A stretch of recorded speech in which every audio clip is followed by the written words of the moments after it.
Olá, está começando mais um Conexões. Eu sou a Camila Maia e fico com você até às 5:30 da tarde.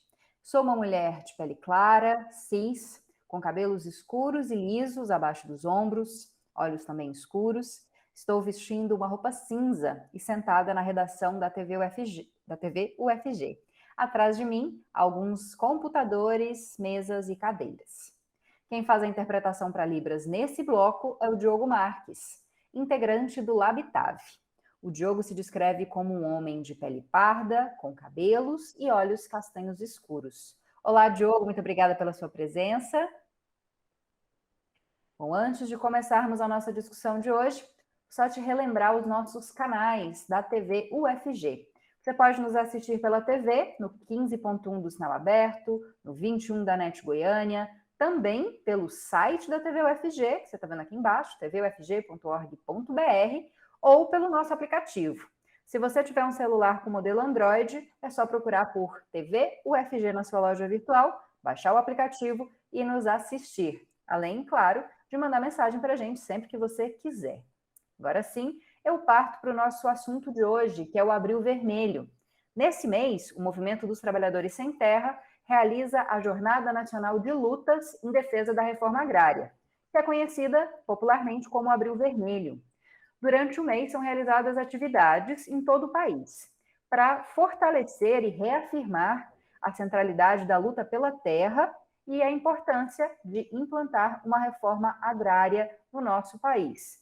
Isso pensando, claro, em desenvolver o campo, produzir alimentos saudáveis e também combater a fome. Para falar sobre esse assunto, eu conto com dois convidados hoje. O primeiro deles é o Lucas Prates, que é coordenador nacional do Movimento dos Trabalhadores Sem Terra aqui em Goiás. Olá, Lucas, muito obrigada pela sua presença. Peço que você se apresente para o nosso público. Boa tarde. Então, como já foi mencionado, meu nome é Lucas Prates, sou membro do Movimento Sem Terra.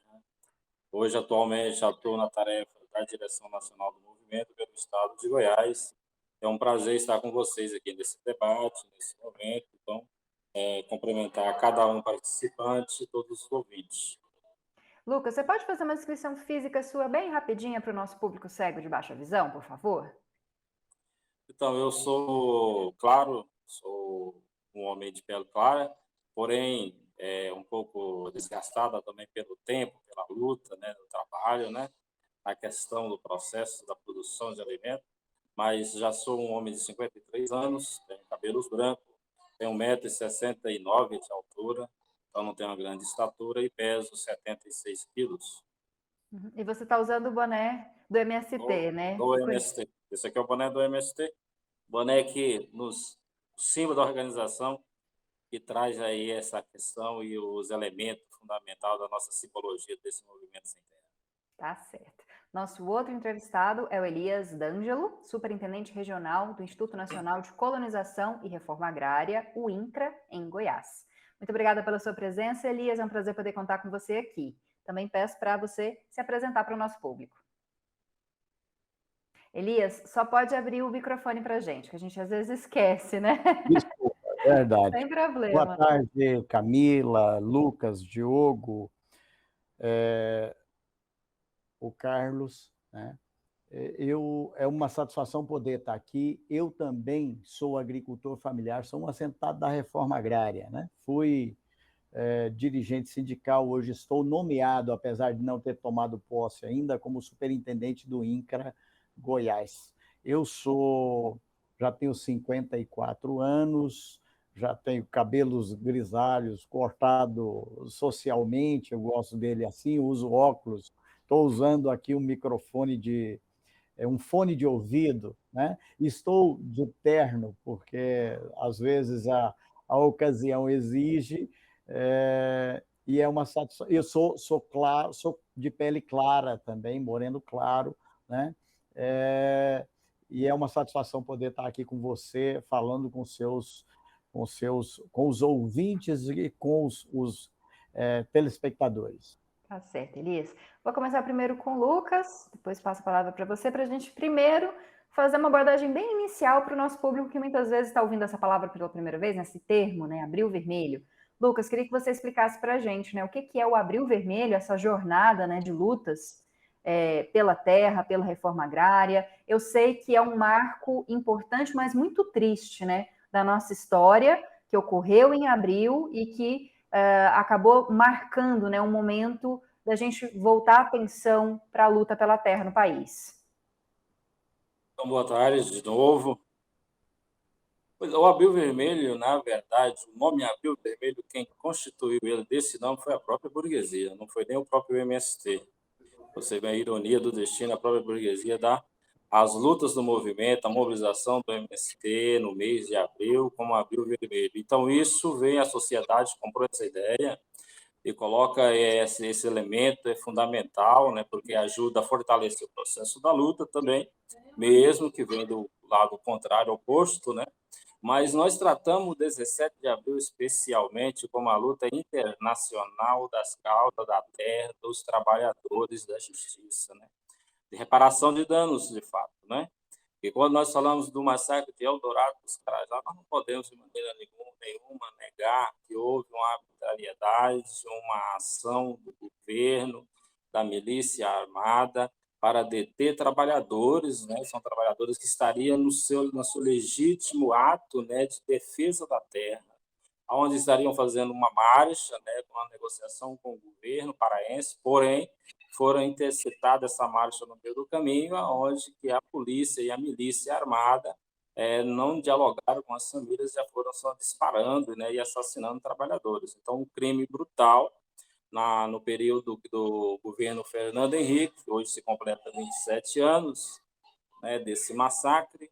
Mas esse massacre é triste nós trazer essa lembrança, mas, porém, é necessário a gente reviver esses momentos para denunciar a forma do capitalismo, a forma da repressão, a forma dos governos que atua no processo de conter as lutas legítimas dos trabalhadores com o armamento pesado e com a milícia e com a polícia armada e atuando em defesa da propriedade privada.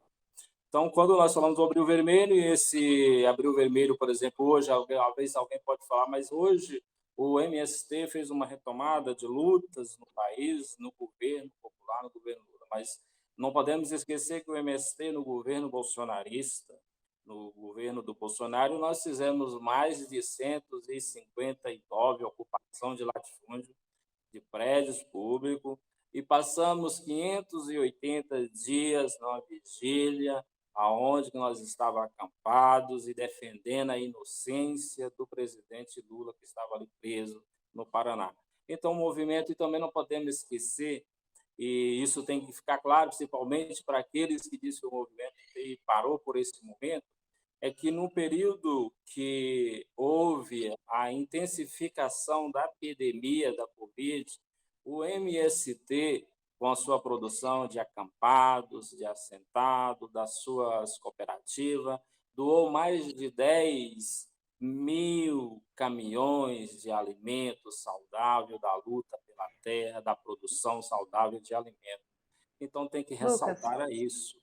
Vou interromper você só um pouquinho, que a gente vai voltar a falar das atividades desse Abril Vermelho, vai falar também da produção de alimentos, né? O MST é um dos maiores produtores de vários tipos de alimento, como, por exemplo, arroz, né? Produção orgânica também, a gente vai destacar isso. Mas antes, vou só fazer assim, um adendo para as pessoas que não conhecem essa história que o Lucas contou, né? O massacre de Eldorado dos Carajás, que aconteceu em 17 de abril de 96 e que resultou na morte de pelo menos 21 trabalhadores rurais, né? Que ocupavam uma fazenda, uma propriedade, né, na cidade de Eldorado dos Carajás, que fica no sudoeste do Pará. E essa data, infelizmente, marca aí o abril, um momento de luta pela terra no país. Mas antes de falar um pouco mais sobre esse movimento, queria que o Elias contasse para a gente o que é reforma agrária e se a gente pensar que esse tema às vezes parece tão espinhoso, né, que as pessoas às vezes têm uma visão tão preconceituosa muitas vezes disso, quando a gente pensa que a reforma agrária é prevista na Constituição de 1988, né? Possibilidade de distribuição mais igualitária da terra. Explique isso para a gente, Elias. Bom, primeiro que a reforma agrária é uma luta histórica do povo brasileiro e nem começou na Constituição de 88, né? muito antes disso, já havia luta pela reforma agrária, porque o Brasil é um dos países mais concentrador do mundo, dos mais concentradores do mundo, talvez o mais concentrado da terra, né? E essas lutas do povo fez com que, na própria Constituição, a reforma agrária se tornasse um direito do camponês e um dever do Estado. Então, reforma agrária hoje não é só uma coisa que está na lei, não, ela é um dever do Estado. O Estado tem o dever de fazer cumprir a função social da terra, de distribuir essa terra para os camponeses que não têm terra, né? Então, a concentração é muito grande e é necessário se fazer isso. Por outro lado, é importante discutir também que, muitas vezes, nós temos como se a reforma agrária fosse, o governo foi lá, tomou a terra de alguém e assentou famílias. Não, não é isso que ocorre.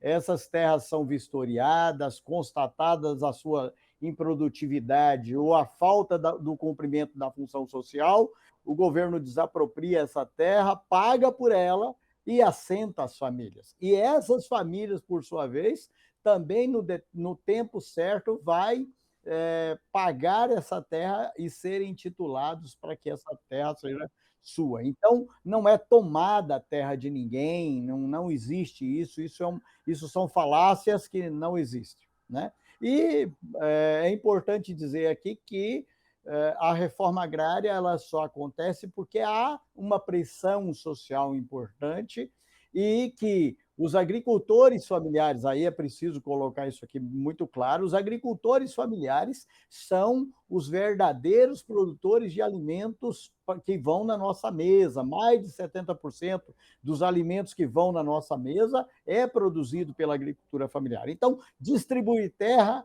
é fazer justiça social e, mais do que isso, é produzir alimento, é desenvolvimento para o nosso país, né? É investir em pessoas que muito precisam e que são os verdadeiros donos e é quem trabalha nela. Eu acho que isso é importante ser colocado aqui.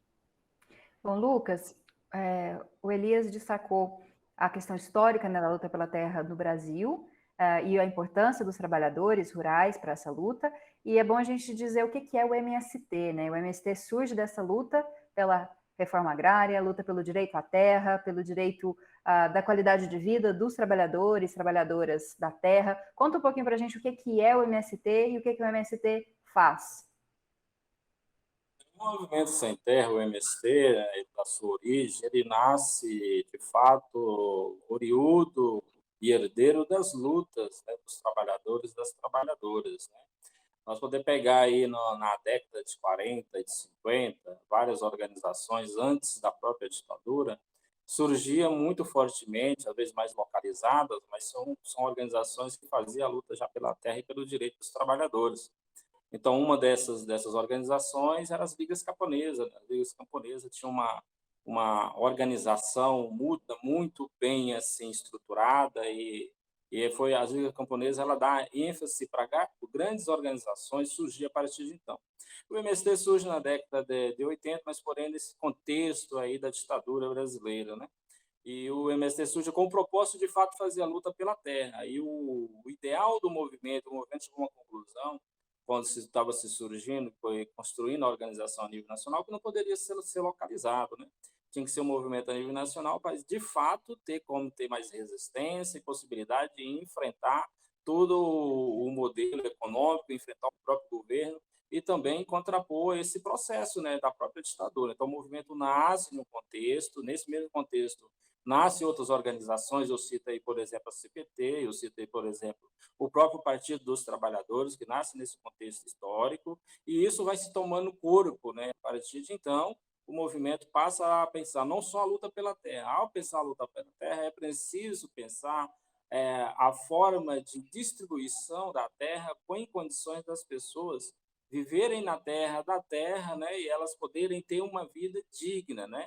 Eu digo isso de vida digna como, por exemplo, quando você fala da reforma agrária, aí a reforma agrária ela tem pelo menos alguns contextos, eu quero elencar pelo menos 3 elementos fundamentais da reforma agrária. A reforma agrária é a distribuição de terra, E a reforma agrária é a garantia de moradia, a reforma agrária também é a garantia de alimento, e se nós for colocar mais elementos, por exemplo, a reforma agrária também é a garantia de trabalho.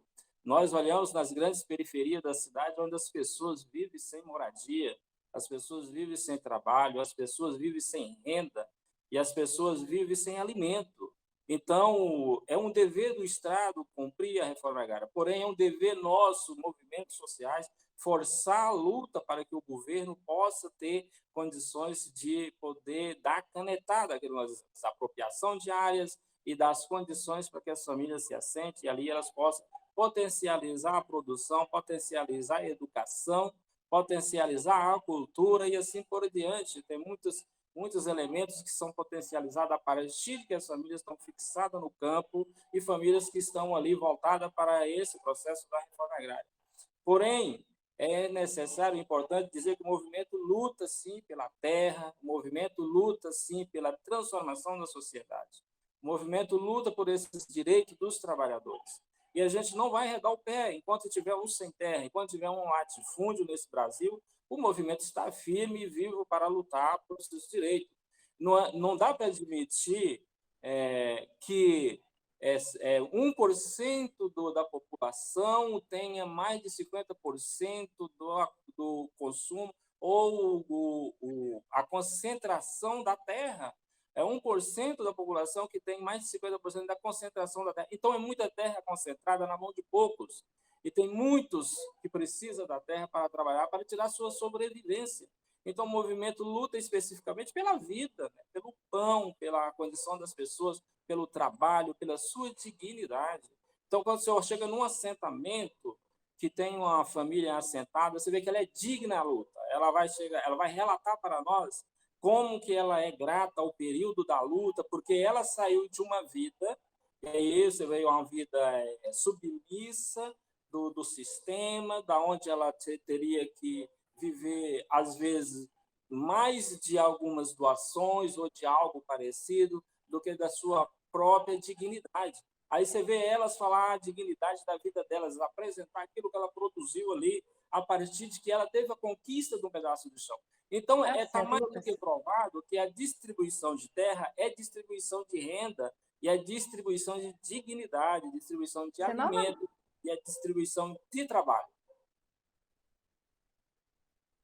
Vou interromper você um pouquinho, porque a gente fica nesse bate e volta aqui entre você e o Elias, para a gente poder falar sobre vários temas diferentes. Antes da gente encerrar esse bloco e ir para o intervalo, só queria que o Elias explicasse para a gente qual que é a função do INCRA, qual que é o papel do INCRA dentro desse processo da reforma agrária, né? É o INCRA que faz essa desapropriação das terras, é ele quem faz o pagamento quando é necessário. Há também desapropriação de terras, por exemplo, que estão envolvidas com atos criminosos também, né, com condutas ilícitas. Queria que você explicasse um pouquinho disso, só para a gente entender aí qual que é o papel desse órgão em relação à reforma agrária.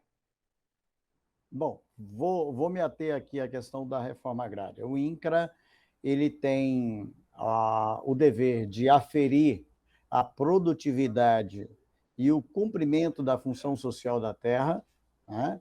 Se a produtividade, se a função social da terra não está sendo cumprida, cabe ao INCRA propor, né?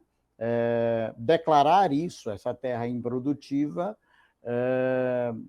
O governo federal decreta a desapropriação para fim social de reforma agrária, e aí sim, o INCRA seleciona famílias e assenta essas famílias, né? No caso de terras que são aí resgatadas, porque aí não é desapropriação, é expropriação, né? E nós estamos aí fazendo um trabalho para que terras que são praticados nela trabalho escravo, por exemplo, sejam destinadas para a reforma agrária, conforme determina a Constituição, né? Para que terras que também vieram e foram expropriadas por crime do narcotráfico, né, sejam destinadas à reforma agrária, né? E que aí sim há toda uma negociação com outros entes do governo, para que essas terras possam ser destinadas à reforma agrária. Então, esse é o papel, né? O INCRA desapropria essa área, faz ali as vistorias, verifica a produtividade, o cumprimento da função social, desapropria, seleciona as famílias, assenta as famílias, faz chegar ali os recursos de investimento, de infraestrutura, como estradas, eletrificação, habitação, coisas que ficaram paralisadas nos últimos anos, tanto a desapropriação de áreas, do assentamento de famílias, quanto esses investimentos foram muito pequenos, né, quase que insignificantes. Hoje há uma demanda reprimida muito grande, né, para ser trabalhado. O nosso estado, Goiás, é um exemplo disso. Então, é o seguinte, esse é o objetivo e é o papel do INCRA, né? E nós precisamos cumprir com esse papel, né? Então, hoje, retomar essa política de reforma agrária em Goiás e no Brasil. Eu vou pedir licença para vocês um segundinho, que a gente vai para um intervalo muito rápido e volta daqui a pouco para continuar falando sobre o Abril Vermelho, a luta pela terra no Brasil, a reforma agrária. Eu peço que você continue com a gente e continue acompanhando essa discussão tão importante.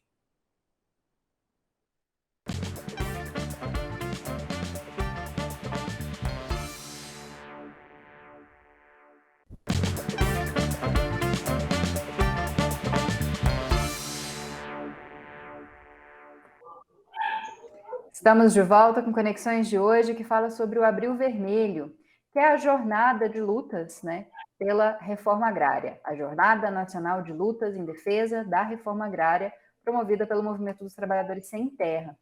Nós estamos falando desse assunto desde o primeiro bloco. Infelizmente, nós perdemos um dos nossos convidados, que teve um problema de conexão com a internet, o Elias D'Angelo, superintendente regional do Instituto Nacional de Colonização e Reforma Agrária em Goiás, o INCRA.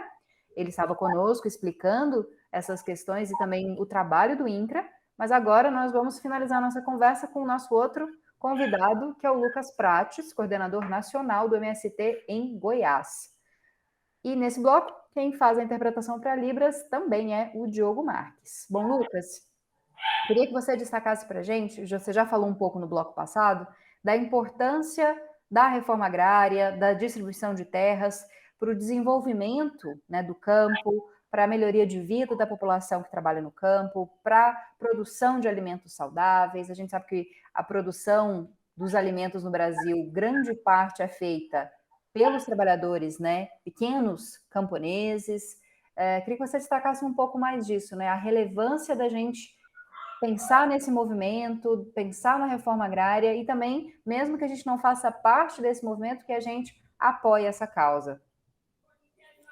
Muito bem, Camila. A verdade é a reforma agrária, nosso pensar, na nossa convicção, a reforma agrária ela se torna necessário para o povo brasileiro. Quando nós vemos aí os grandes latifundiários e os governos centro-direita dizer que no Brasil não cabe mais reforma agrária, que a grande produção, o agronegócio produz alimento e que já a reforma agrária é elemento do passado, é algo atrasado, nós a cada dia conseguimos compreender que a reforma agrária se torna muito mais necessária, porque quando nós falamos de produção, o agronegócio não consegue produzir alimento para suprir a necessidade do povo brasileiro. Então, o agronegócio produz para grandes commodities, para exportação e para enriquecimento ainda mais do capitalismo e especulação. Então, a reforma agrária é necessária e ela cumpre suas funções importantes. Como eu já tinha mencionado, a reforma agrária ela tem que cumprir uma função que ela, de fato, é a função do governo cumprir. E os trabalhadores ligados aos movimentos sociais da luta pela terra têm cumprido isso, têm feito o papel do governo, que é produzir alimento de qualidade. E quando você fala de produzir alimento de qualidade, é importante a gente trazer isso à tona e conscientizar a população de que quando nós ingerimos um alimento que ele vem do agronegócio, da grande produção, da grande escala, então ele traz consigo vários venenos agrotóxicos que nós estamos alimentando no nosso cotidiano. Há dias que nós brincamos entre nós mesmos e nos perguntamos quantos foi quantidade de alimento que você ingeriu hoje, né? Porque quando você adquire alimento que vem dessa grande escala, você sabe que você está ingerindo veneno junto também.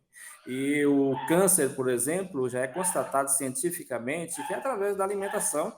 Então, os alimentos que nós estamos ingerindo, a grande quantidade de seres humanos que tem se contaminado com essa doença terrível, é porque o alimento está contaminado.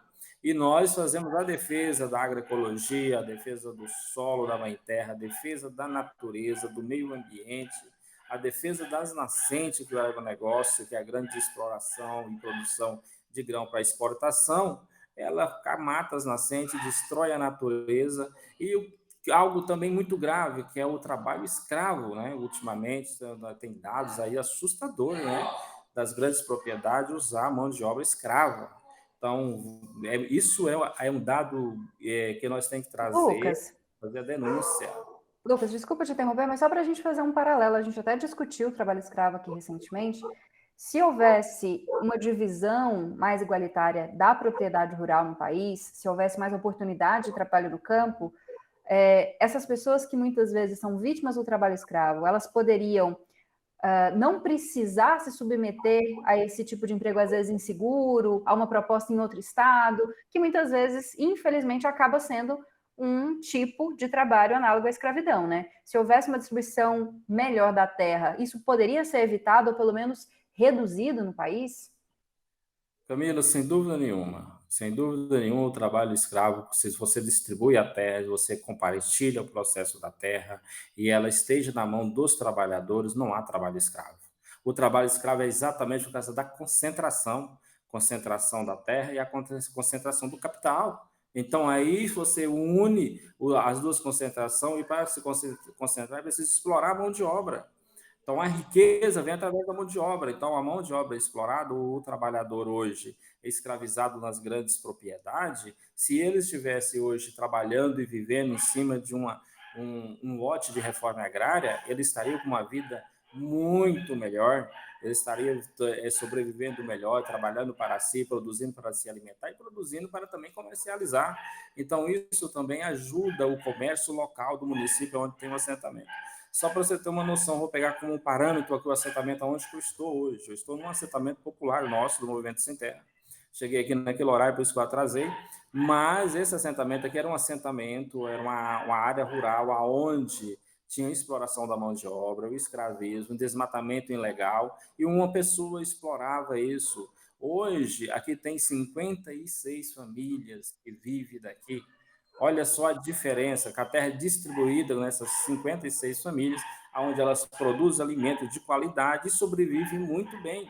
Então, ao dividir a terra, ao distribuir a terra, você distribui dignidade, você distribui trabalho, você distribui moradia, distribui alimento, e você consegue distribuir saúde, porque nós estamos morrendo aos poucos, alimentando esse alimento intoxicado, e as famílias que estão vivendo no campo, através do programa da reforma agrária, são famílias que estão vivendo saudavelmente, e isso é muito importante. Então, são elementos que é importante a gente trazer nos dados, né?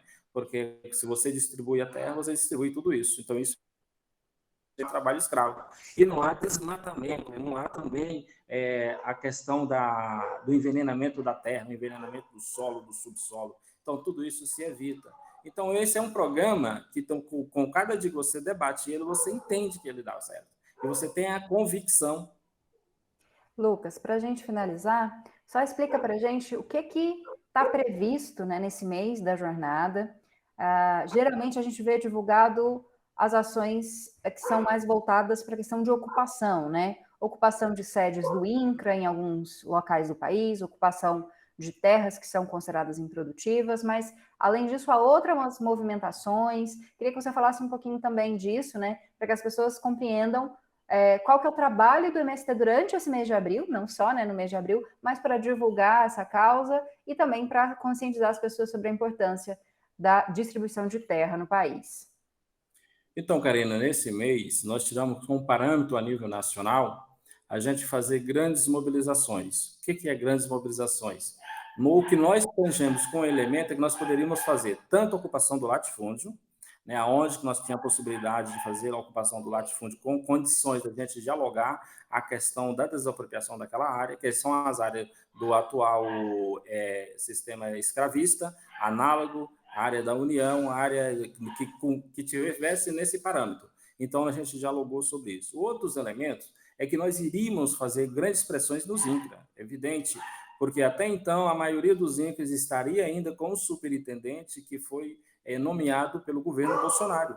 E nós sabemos qual era a defesa do Bolsonaro ou não defesa do Bolsonaro sobre a questão da reforma agrária. Então, era necessário que o governo viesse nomear os nomes, né, da superintendência, né, que pudesse atender essa demanda. Então, nós fomos fazer algumas atividades nos INCRA. Por exemplo, nós, em Goiás, não ocupamos o INCRA, porque nós não estava no diálogo de ocupar, sim em discutir a pauta. E nós discutimos isso tanto com o superintendente que está assumindo agora, o Elias De Ângelo, e também o superintendente substituto, que é o Marcelo. Então, nós dialogamos isso com eles e deixamos muito claro a nossa parceria, o nosso diálogo com o INCRA no estado de Goiás. Em outros lugares, foi necessário ocupar o órgão. Por que era necessário ocupar o órgão? Porque ainda há uma resistência, né, do governo aí no ponto de vista de manter aqueles bolsonaristas ali no INCRA. Então, o que nós fizemos? Vamos ocupar e vamos exigir a exoneração deles e que venha nomear os superintendentes que tenha diálogo, que compreende do processo. Porque não adianta você colocar o superintendente no INCRA que não entende do processo da reforma agrária, né? Então, ele vai burocratizar ainda mais, né? E nós queremos desburocratizar esse processo, né? Então, nesse sentido, nós fizemos essas ações. Nem na questão da curva do S, aonde que se deu o massacre de Eldorado dos Carajás, que aí, então, é um elemento principal do processo. Na curva do S, nós estamos com um acampamento da juventude, do MST. A juventude do MST, todos os anos, eu não sei se vocês têm conhecimento, mas todos os anos o MST cria um acampamento da juventude para denúncia, para formação política e para também resistência e cobrar do governo nacional a existência e o desenrolar da reforma agrária neste país. Então, nós estamos com um acampamento lá hoje, inclusive nós estamos com uma brigada nacional de formação, que nós estamos chamando de curso de formação Osiel Alves. Essa brigada é a nível nacional e ela começou exatamente no dia 17, na Curva do S, com esse acampamento da nossa juventude. Então, a jornada de abril, e aí anteriormente eu pego a jornada de março, que aí a gente é uma jornada que especialmente são os companheiros do MST, que dialoga, lá nós homens também participamos, mas porém nós damos a ela o protagonismo de elas assumir o processo. Então, as mulheres assumem esse processo e elas cuidam desse processo, elas pensam as ocupações, as ações, e nós se somamos junto. Visto isso, em Goiás, se vocês sabem, nós ocupamos aquele latifúndio ali, que era a exploração de mulheres, né? Era para questão sexual, para o tráfico e assim por diante, né? Então, nós ocupamos aquele latifúndio ali em Hidrolândia. Então, aquela ocupação daquele latifúndio em Hidrolândia também marca a questão da luta do mês de março, né? E aí, a luta de abril. Então, a burguesia em si, os grandes latifundiários, eles têm um receio grande, tanto do março quanto do abril, evidente, né? Porque eles sabem que nós mobilizamos todas as nossas forças nesses dois períodos. Então, a nossa força do movimento a nível nacional, nós dialogamos e pensamos ações exatamente nesses períodos, porque são importantes e nós não podemos deixar isso fugir da nossa memória. É um marco de luta e nós vamos continuar fazendo. Tá certo. Muito obrigada por representar o movimento dos trabalhadores sem terra aqui em Goiás e também falando, né, nacionalmente, para que a gente possa entender um pouco mais das ações do movimento, da importância da reforma agrária, de como que está esse processo de reforma agrária no Brasil. Agradeço e acredito que a gente vai voltar a conversar em outros momentos também para divulgar outras ações. Obrigada, viu, Lucas? Muito obrigado, eu agradeço vocês, agradeço você, Camila, o Diogo, agradeço o Carlos e todos vocês, a emissora. Então, nós ficamos muito gratos e estamos à disposição. Tá certo. Antes da gente finalizar esse bloco, só te convido a participar com a gente. Nós temos alguns canais. As nossas redes sociais, que você pode acessar procurando por TV UFG. Aqui embaixo tem as nossas redes, né? Twitter, Instagram, Facebook, YouTube. Se você quiser mandar uma mensagem pelo WhatsApp, também pode fazer isso. Nosso número vai aparecer na tela. É o 62991811406. 62991811406. Você pode mandar suas sugestões, suas críticas e também pode falar qual o tema que você gostaria de ver discutido aqui no Conexões. Te espero no próximo bloco para dicas sobre formação e também para vagas para artistas, pessoas aí que produzem movimentos artísticos aqui em Goiás. Não sai daí, a gente volta rapidinho. Muito obrigado.